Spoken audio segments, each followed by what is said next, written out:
ಇವತ್ತಿನ ಪ್ರಪಂಚ ತುಂಬ ನಾಗಾಲೋಟದಲ್ಲಿ ಓಡ್ತಾ ಇದೆ. ಹಾಗಾಗಿ ನಮ್ಮ ಸ್ಪೀಡ್ ಕೂಡ ಅಷ್ಟೇ ಇರಬೇಕು.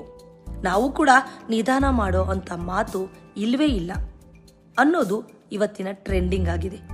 100% ಇದು ಸತ್ಯ ಕೂಡ. ಏಕೆಂದರೆ ಎಲ್ಲರೂ ತುಂಬ ಸ್ಪೀಡಾಗಿ ಓಡ್ತಾ ಇದ್ದಾರೆ ಅಂದರೆ ನಾವು ಕೂಡ ಅಷ್ಟೇ ಸ್ಪೀಡಲ್ಲಿ ಓಡಬೇಕಾಗುತ್ತೆ, ಅಪ್ಡೇಟ್ ಆಗಬೇಕಾಗುತ್ತೆ.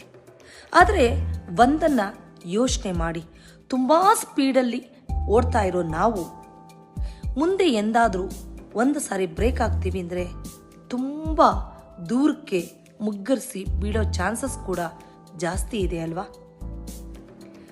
ಸ್ಪೀಡ್ ಲಿಮಿಟ್ಟು ನಾವೇ ಕಂಡುಕೊಳ್ಬೇಕು ಮತ್ತು ನಮಗೆ ನಾವೇ ಹಾಕ್ಕೋಬೇಕು ಅಂತ ನಿಮ್ಗೆ ಅನಿಸೋದಿಲ್ವಾ?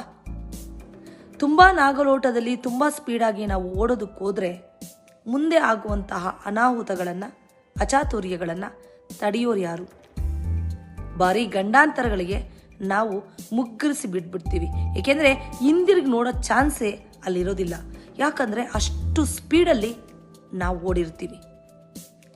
ಹಾಗಾಗಿ ಪ್ರಪಂಚ ಎಷ್ಟೇ ಅಪ್ಡೇಟ್ ಆದರೂ, ಎಷ್ಟೇ ನಾಗಾಲೋಟದಲ್ಲಿ ಓಡ್ತಾ ಇದ್ರೂ ತುಸು ಯೋಚನೆ ಮಾಡಿ, ಸ್ವಲ್ಪ ಹೊತ್ತು ನಮ್ಮ ಸ್ಪೀಡ್ ಲಿಮಿಟ್ ಏನು, ನಾವು ಯಾವ ಮಟ್ಟಕ್ಕೆ ಓಡಬೇಕು, ಓಡೋದು ಓಕೆ, ಮುಗ್ಗರಿಸಿದ್ರೆ ಎಷ್ಟು ಸ್ಪೀಡಲ್ಲಿ ಮುಂದಕ್ಕೆ ಬೀಳ್ತೀವಿ, ಬಿದ್ದಾದ್ಮೇಲೆ ಜೀವಂತವಾಗಿ ಉಳಿತೀವ, ಅದ್ರ ಸೈಡ್ ಎಫೆಕ್ಟ್ ಏನು, ಇವೆಲ್ಲವನ್ನ ಚಿಂತನೆಯನ್ನು ಮಾಡಿ ನಿಮ್ಮ ಸ್ಪೀಡನ್ನು ನೀವು ಸೆಟ್ ಮಾಡ್ಕೊಳ್ಳಿ. ಸೊ ನಿಲ್ಲದೆ ನೀವು ಕೂಡ ಅಷ್ಟೇ ಸ್ಪೀಡಲ್ಲಿ ಓಡಿ.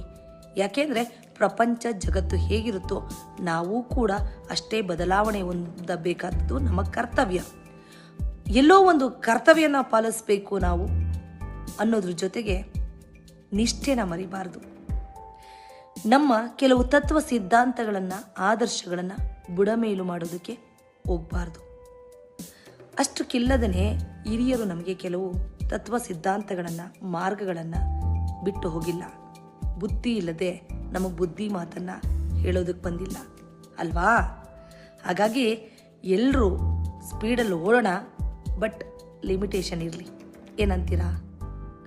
ಸಬ್ಸ್ಕ್ರೈಬ್ ಮಾಡ್ಕೊಳ್ಳೋದನ್ನ ಮಾತ್ರ ಮರಿಬೇಡಿ.